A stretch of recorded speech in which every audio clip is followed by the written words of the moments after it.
नमस्कार, मैं अंशराज एक बार फिर से WPT न्यूज 24 के इस नए सेट में आप सभी का स्वागत करता हूं। मध्य प्रदेश के विदिशा जिले के मेडिकल कॉलेज की लापरवाही का एक बड़ा मामला सामने आया है। आपको बता दें कि राजेंद्र नगर बक्सरिया निवासी गोलू कुमार जो अपनी 10 दिन की नवजात बेटी को लेकर हॉस्पिटल में थे, अब वो हॉस्पिटल से सीधे कलेक्ट्रेट पहुंच चुके हैं और कलेक्टर के पास शिकायत कराने के लिए। उन्होंने बताया कि 24 अप्रैल को उनकी बेटी का जन्म मेडिकल कॉलेज पर हुआ था। 3 दिन बाद उसे टीका लगाया गया, लेकिन इंजेक्शन की सुई टूटकर उस बच्ची के जांघ के अंदर रह गई।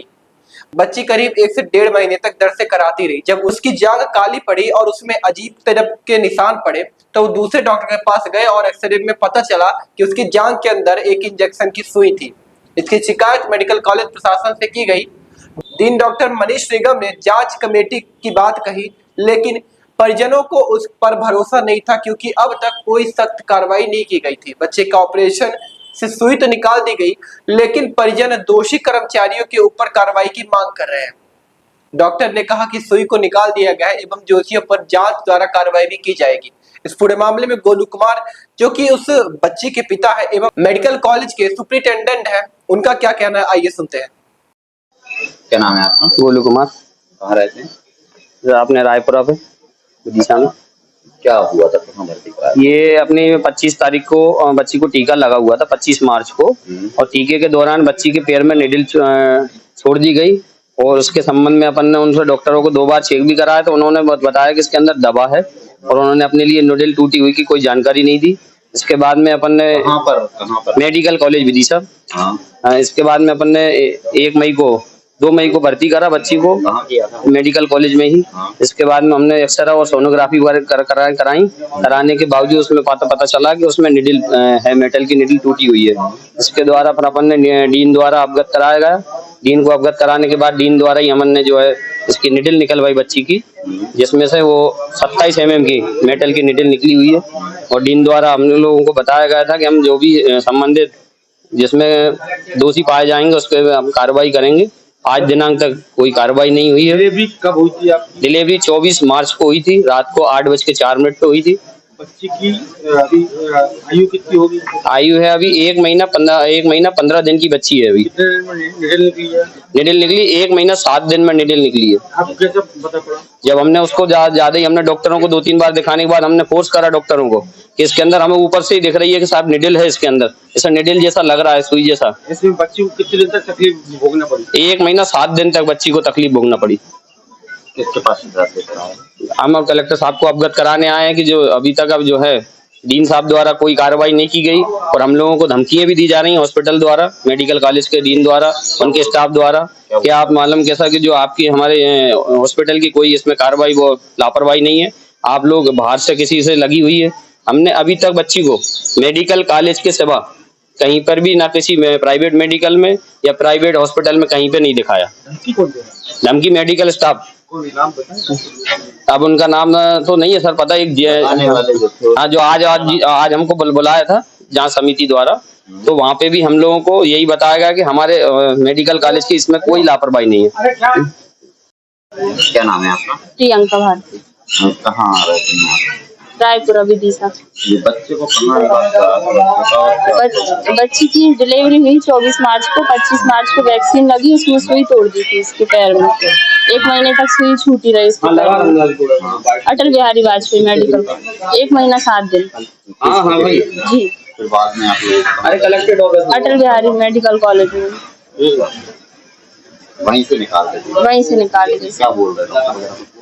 वो मानने को तैयार नहीं कि हमारे हॉस्पिटल में वैक्सीन के टाइम पे निडल छूटी है और उनकी ही हॉस्पिटल में डिलीवरी वहीं पर मैं भर्ती थी। जो निडल छूटी थी उसके बाद निकली कहाँ पर? निकाली भी वहीं गई है, लेकिन हमें दिखाई भी नहीं गई थी उस टाइम पे कि ये निडल छूटी है और एक्सरे भी छुपा लिया गया था। हमें एक्सरे में दिखाई दी थी। फिर ये एक्सरे कहाँ कराए थे फिर आपने जिसमें दिखाई दी है? डबल से लिया, वहीं से हमने कॉपी ली है। हाँ, बच्चे को मेडिकल कॉलेज में वैक्सीनेशन हुआ था और उस दौरान उसके पैर में निडल टूट गई थी और जिस क्या है ये घटना लगभग 1 मिनट बाद हुई है। तो क्या है पूरा मामला और जिस व्यक्ति से ये गलती हुई है, उस पर आप क्या कार्रवाई करेंगे? एक्चुअली ये घटना के बारे में हमें जानकारी पिछले हफ्ते पता चली, जब पेशेंट के फादर मदर उस पेशेंट को लेके मतलब बेबी को लेके दोबारा हॉस्पिटल में दिखाने आए, तब उसको उस जगह पे दर्द था।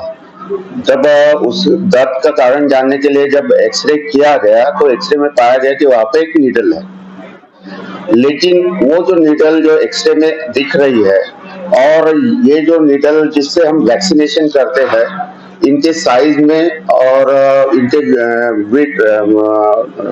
डायमेंशंस में काफी फर्क है। तो जो नीडल वहां पे है वो एक्चुअली वो नहीं है जो वैक्सीनेशन के लिए यूज की जाती है। फिर भी पेशेंट के आने के बाद हमने तुरंत उसके ऊपर एक्शन लिया गया। वो इमीडिएटली सर्जरी करके मीन्स उसका इंसिजन देके नीडल को निकाला गया। नीडल बहुत ही सुपरफिशियल लेवल पे थी, ऊपरी सतह पे थी, और उसको इमीडिएटली निकाल लिया गया।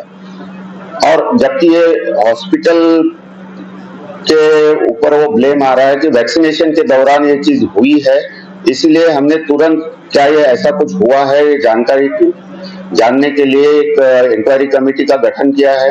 जांच समिति अभी फिलहाल जांच कर रही है इस प्रकरण की, लेकिन जो सुई या नीडल जो है वो जो मिली है पेशेंट के बॉडी से स्किन के नीचे और जो वैक्सीनेशन के लिए जो नीडल का इस्तेमाल होता है, दोनों में फर्क है।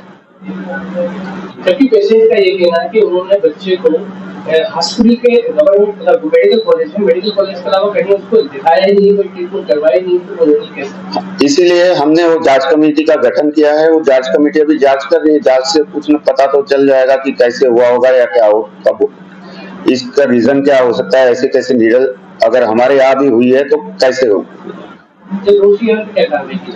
वो तो इंक्वायरी कमेटी के रिपोर्ट आने पर ही हम उसके ऊपर कुछ कमेंट कर पाएंगे। अभी तो मैं इंक्वायरी कमेटी का जब तक रिजल्ट नहीं आता तब तक इस बारे में कमेंट करना मेरे लिए पॉसिबल नहीं होगा।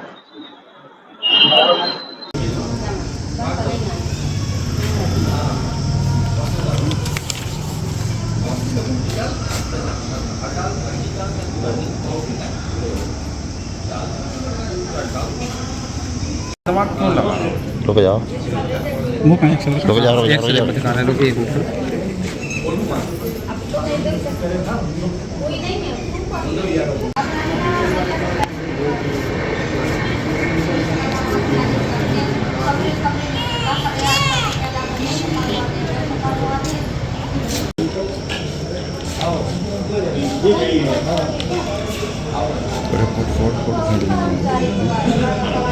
ये जो पिन है, जो वाली ये भाई सब जो